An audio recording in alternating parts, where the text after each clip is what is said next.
Sin cocaína, no podría haber escrito 19 días y 500 noches. Joaquín Sabina no solo vivió el exceso, lo convirtió en poesía. Pero ahora, al acercarse a los 80 años, esa misma vida empieza a pasarle factura. Alguna vez fue la voz desafiante de la bohemia española, y hoy camina con cuidado por un mundo que antes adoraba su imprudencia. Ha sobrevivido a un ictus, a una operación cerebral y a una brutal caída del escenario el día que cumplía 71 años. Su voz está gastada, su cuerpo es frágil y sus días de giras interminables han quedado, en su mayoría, atrás. Y aún así, sigue adelante, cantando con el poco aliento que le queda. En este video, exploramos al verdadero Joaquín Sabina, el genio, el adicto, el amante, el superviviente, y cómo, detrás de la música, detrás de la fama, se esconde una triste verdad. Sus mejores letras tuvieron el precio más alto: el fuego antes de la fama. El uniforme de su padre cargaba con el peso de la autoridad en una dictadura. Su hogar, por lo tanto, era un lugar donde el deber y la represión chocaban con una mente joven desesperada por rebelarse. No se crió en la pobreza, pero sí en una casa donde la obediencia era sagrada y desviarse del camino, especialmente en lo político, no era tolerado. En el colegio, Sabina era precoz, absorbía la poesía como oxígeno. Estudió con las monjas carmelitas y luego con los padres salesianos, instituciones que le enseñaron disciplina y escritura sagrada, pero que nunca lograron contener su imaginación. A los 14 años ya escribía poesía inspirada en los primeros amores y en la melancolía de los pueblos pequeños. Ese mismo año, formó su primera banda, The Merry Youngs, con 3 compañeros de clase. Todavía no componían canciones propias, pero encendían los locales con versiones de Elvis Presley, Chuck Berry y Little Richard. Energía americana cruda entrando en el alma de un chico español que ansiaba escapar. Cuando aprobó sus exámenes académicos, su padre quiso premiarlo con un reloj. Sabina pidió una guitarra en su lugar. Una petición modesta en apariencia, pero que cambiaría su vida para siempre. En 1968, se mudó a Granada para estudiar filología románica en la universidad.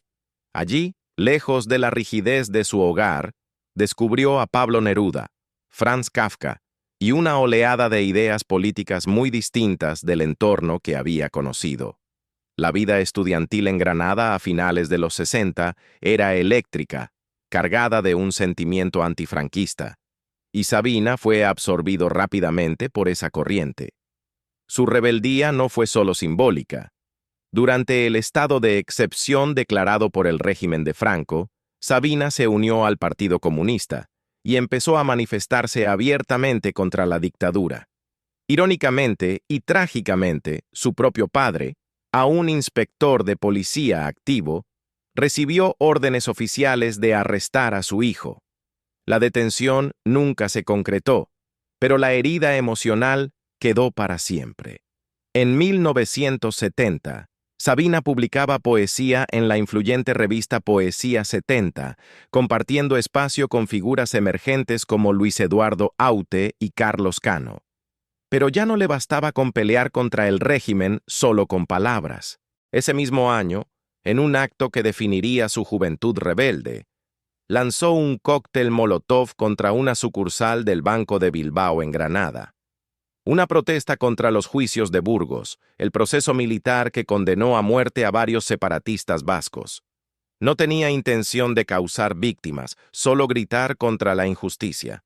Pero fue suficiente para que el régimen le pusiera el ojo encima y un blanco en la espalda.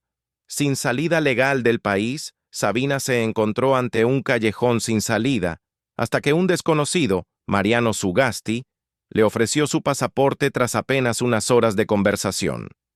Ese simple acto de bondad, o de rebeldía, cambió el destino de Sabina. Adoptando una identidad falsa, huyó a Londres, comenzando su vida como exiliado político. La vida en el Londres de los años 70 no era glamorosa.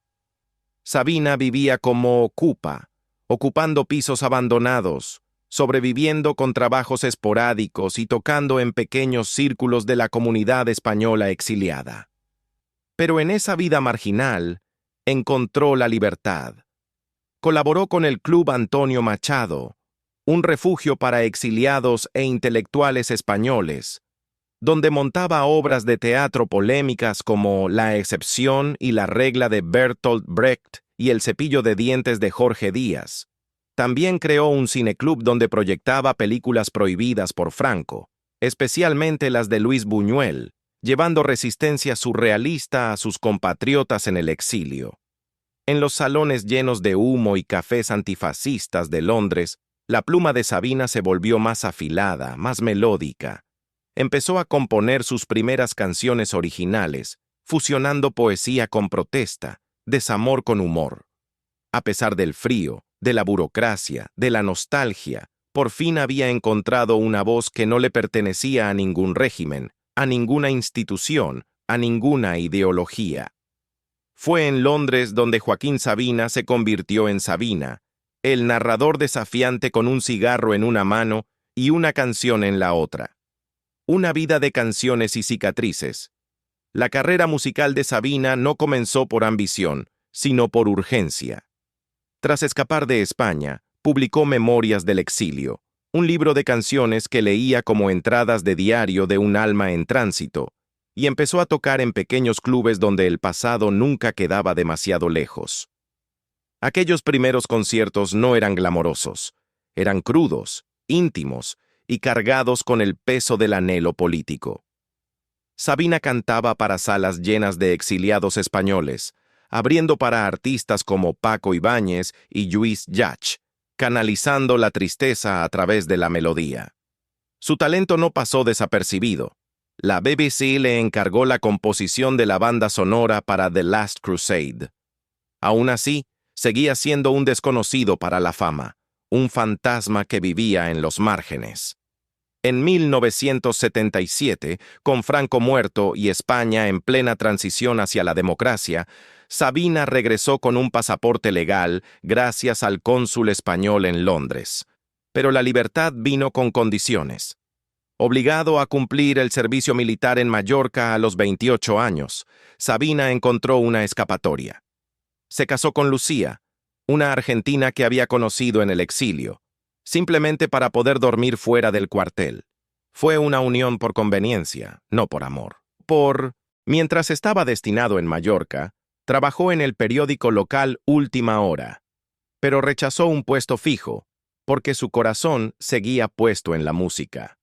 Tras finalizar el servicio, se mudó a Madrid con Lucía y empezó a cantar en bares y en actos políticos de partidos de izquierda, convirtiéndose no solo en músico, sino en símbolo de una rebeldía renacida en democracia. En 1978, Sabina lanzó su primer LP, Inventario, un disco profundamente personal y poético que no vendió mucho, pero encendió la llama de un culto creciente.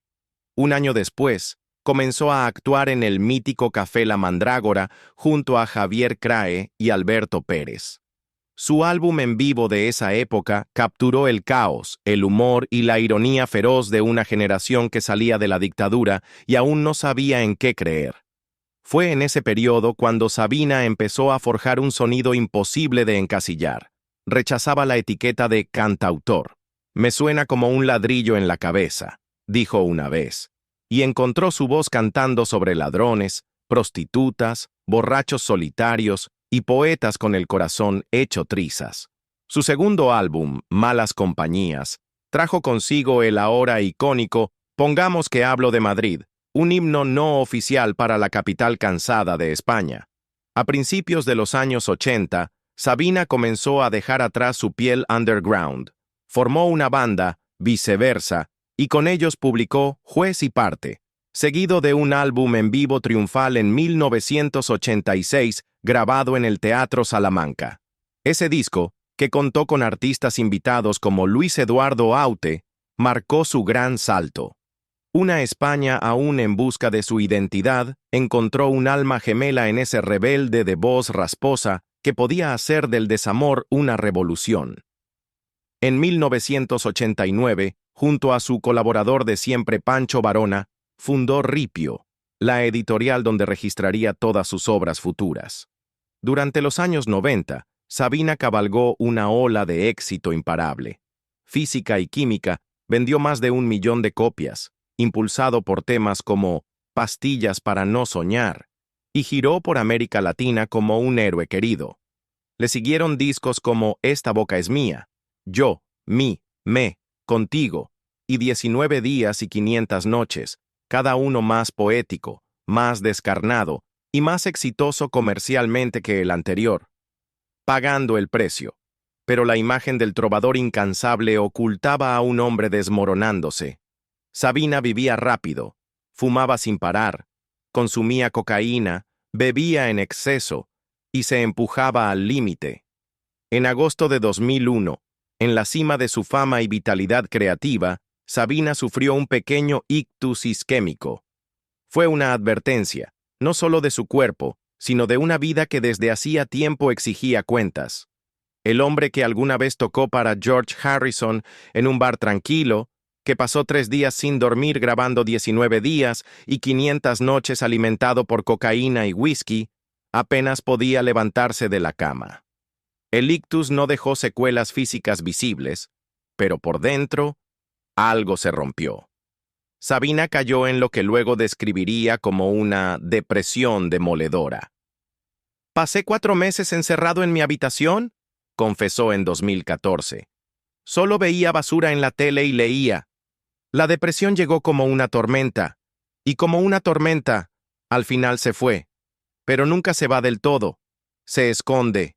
Espera Sabina dejó de actuar, canceló su gira, dejó de dar entrevistas, desapareció, no del ojo público, sino de sí mismo.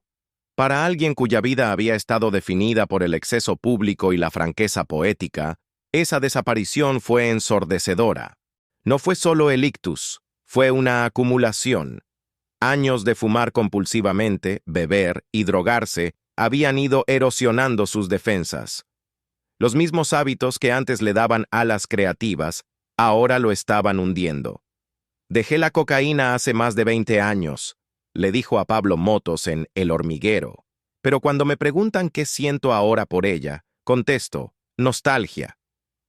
De hecho, Sabina había dejado de consumir cocaína 4 meses antes del ictus, diciendo que ya no le producía alegría ni efecto.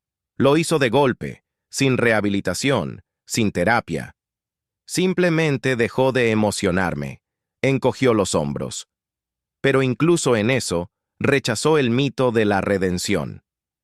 «Mi caso no le sirve a las madres de los adictos», dijo. «No la dejé porque toqué fondo, la dejé porque quise».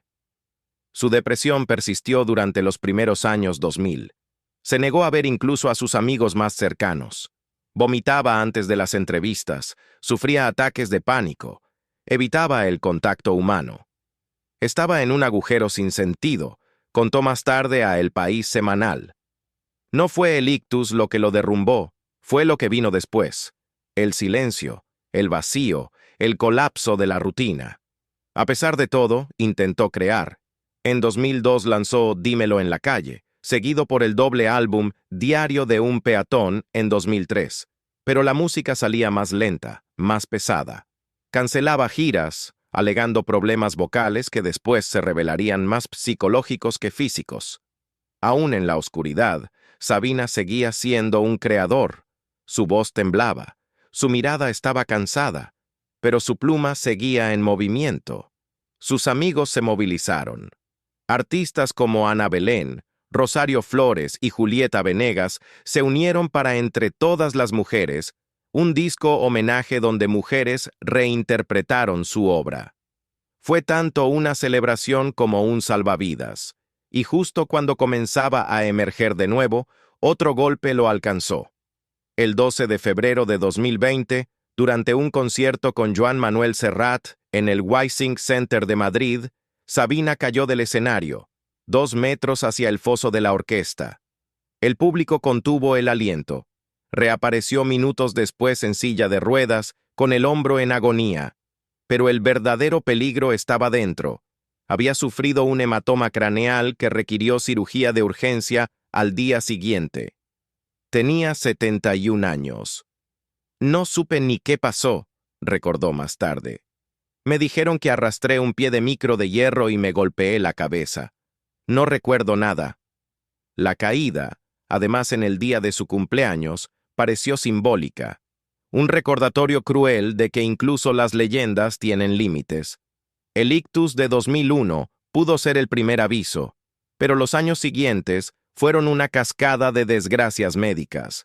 Sufrió diverticulitis en 2011, una tromboflebitis en 2018 y laringitis crónica que en una ocasión lo dejó completamente sin voz en medio de un concierto. En 2018, un show terminó abruptamente cuando susurró: «No estáis viendo un buen concierto esta noche», y abandonó el escenario completamente mudo por un episodio viral agudo.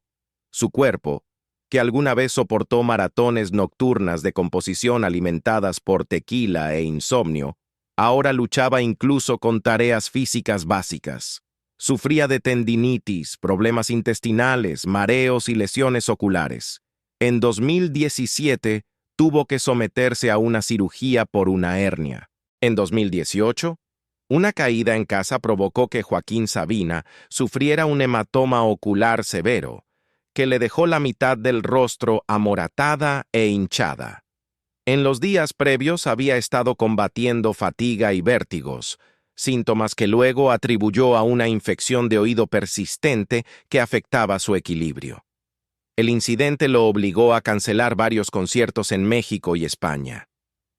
Me he pasado media gira recorriendo los pasillos de hospitales mugrosos, bromeó ante los periodistas, medio amargado, medio orgulloso, como si fuera una línea más absurda de una de sus canciones. Era tanto una queja como una medalla de honor. Para un hombre que durante décadas cantó sobre cigarrillos, relojes rotos y mujeres que besan como huracanes, sobrevivir a hospitales se convirtió en otra estrofa más dentro de su poesía de supervivencia.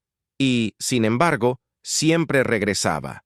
En 2023, Sabina estrenó Sintiéndolo mucho, un documental crudo e íntimo dirigido por Fernando León de Aranoa. No era solo un repaso a su carrera, era una confesión. Grabado durante 13 años, el documental capturó su vulnerabilidad fuera del escenario, sus miedos persistentes, sus bromas privadas y su relación complicada con la fama, el arte y la mortalidad. Retrataba a un hombre que había quemado casi todas sus 9 vidas, pero que aún encontraba razones para reír, escribir y subirse al escenario. Uno de los momentos más impactantes del filme llega cuando Sabina admite, con brutal sinceridad, sin cocaína, no podría haber escrito 19 días y 500 noches. Es un disco de cocaína, completamente. Esas sesiones de 3 días, ese enfoque obsesivo, venían de ahí. No romantiza la droga, pero tampoco niega su influencia. Ese disco, uno de los más aclamados de su carrera, nació del exceso y del insomnio. Un triunfo artístico con un alto coste físico. Pero Sabina no tiene ilusiones. Cuando dejó de divertirme, la dejé, dice con sencillez. ¿Lo haría otra vez? Number no hace falta drama, solo verdad, ganada a pulso, sin adornos. Su sentido del humor, sin embargo, sigue intacto. En una aparición televisiva ahora icónica, dijo al público: «Mi médico me dijo que tenía que beber 2 litros al día, pero no especificó que debía ser agua. Tequila o whisky están bien». El público estalló en risas, pero detrás de la sonrisa estaba el reconocimiento silencioso de las batallas libradas en privado. Bajo la fanfarronería, un hombre cada vez más consciente del desgaste del tiempo. Cuando te dicen que envejecer es maravilloso por la sabiduría y la experiencia, dijo en otra entrevista, haciendo una pausa dramática, son unos hijos de puta. Envejecer es un puto desastre. A pesar de todo, una persona se convirtió en su ancla, Jimena Coronado. La fotógrafa peruana, con quien se casó, lo ayudó a construir una nueva forma de vida. Jimena me salvó la vida, de verdad, afirmó. Ahora soy un burgués de medio pelo con rutina doméstica. No he escrito nada inspirado en esta nueva vida. pero estoy vivo. Aún así, Sabina vive con la conciencia de que su resistencia tiene límites. Soy un superviviente, dijo en una entrevista para la televisión peruana. En los años de exceso, jamás imaginé llegar a los 50. Ahora tengo 73 y he pagado un precio. Las mujeres que marcaron su vida. Para un hombre que una vez afirmó que los amores que matan nunca mueren, Joaquín Sabina ha vivido una vida que parece sacada de uno de sus propios versos, enredada en el deseo, el desamor y la redención lírica. Su primer amor se llamaba Chispa, la hija de un notario de su natal Úbeda. Era el tipo de chica cuyos padres desaprobaban. Demasiado refinada, demasiado por encima de un joven músico aspirante. La obsesión de Sabina lo llevó a acampar en el jardín de su casa, en señal de protesta cuando ella fue enviada a vivir a otra ciudad. La rebeldía funcionó solo por un tiempo. Con el tiempo, ella se convirtió en la inspiración para la canción Una de Romanos. Fue un amor nacido en las sombras de la rebeldía pueblerina y le enseñó a Sabina que el desamor podía convertirse en combustible lírico. En Londres, durante su exilio a finales de los años 70, Sabina conoció a Sonia, una relación apasionada y volátil marcada por los celos y los estallidos emocionales. Ella creía que me acostaba con cada mujer que miraba, confesó Sabina después. Vivieron juntos, pelearon con furia, se amaron con intensidad y finalmente se autodestruyeron. Era amor y odio en el mismo aliento, diría más tarde. Luego llegó Lucía Inés Correa Martínez, una argentina con quien Joaquín Sabina protagonizó uno de los episodios más curiosos y reveladores de su vida amorosa, un matrimonio que tuvo poco que ver con el amor y todo que ver con la rebelión. En ese entonces, Sabina tenía 20 y tantos años. Vivía en el exilio en Londres durante los últimos años de la dictadura de Franco. Había huido de España tras un breve periodo de activismo clandestino que incluyó escribir canciones de protesta y repartir panfletos contra el régimen. Su postura política era clara y su desprecio por el ejército aún más. Pero el deber aún lo llamaba, o lo intentaba. Frente a la obligación del servicio militar al regresar a España, Sabina buscó una salida. Como muchos jóvenes de la época, descubrió un vacío legal. Si un soldado estaba casado, podía dormir fuera del cuartel cada noche. El ejército, al parecer, no obligaba a los hombres casados a compartir dormitorios ni a abandonar a sus esposas. Para Sabina, que detestaba la idea de uniformes, armas y dormir entre órdenes, la solución era simple: casarse y rápido. Recurrió a Lucía, una amiga que había conocido en Londres. Era inteligente, cosmopolita, y tenía un sentido del humor cálido que encajaba con el suyo.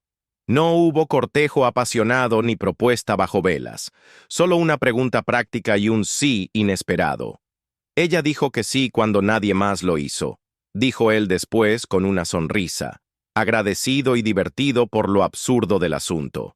Llamé a todas las chicas que conocía y Lucía fue la única que aceptó ayudarme. Se casaron el 18 de febrero de 1977 en una ceremonia civil discreta. Para Sabina, fue un pasaporte hacia la autonomía, una forma astuta de resistencia disfrazada de domesticidad. Para Lucía fue un gesto de amabilidad y solidaridad. Sabía lo que estaba en juego, conocía el juego y lo jugó con dignidad. Aunque su unión nació de la necesidad más que de la pasión, Sabina habló de ella con cariño y respeto. Llegué a quererla, de alguna manera, admitió tiempo después. No fue un matrimonio convencional, pero ella fue importante. El matrimonio no duró mucho. Una vez que las obligaciones militares quedaron atrás, sus caminos se separaron naturalmente. Se mantuvieron en buenos términos, y a diferencia de las rupturas explosivas que definieron muchas de sus otras relaciones, no hubo dramas ni heridas profundas. Ninguna balada de desamor siguió a este capítulo. Solo una anécdota, una guiñada y un verso más en la compleja partitura de su vida. Aún así, El episodio lo dice todo sobre Sabina. Irreverente, astuto, poético incluso en la estrategia. No se trataba solo de esquivar al ejército, se trataba de reclamar su vida a su manera, de doblar las reglas con encanto e ingenio, y Lucía, en su papel silencioso, se convirtió en parte de esa mitología. No inspiró una canción famosa, pero lo ayudó a escribir uno de los mayores estribillos de su vida: la libertad. Años después, Sabina bromeaba sobre aquella experiencia en entrevistas, llamándola el matrimonio más útil de mi vida. Pero quizá el capítulo más significativo de su primera adultez fue el que escribió junto a Isabel Oliart. Hija de un destacado político español, Isabel era todo lo que Sabina no era: elegante, serena, con raíces.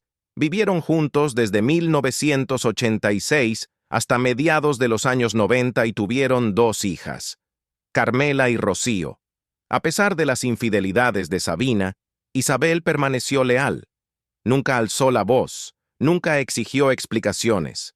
Soportó las ausencias de Sabina y sus traiciones emocionales con una dignidad silenciosa.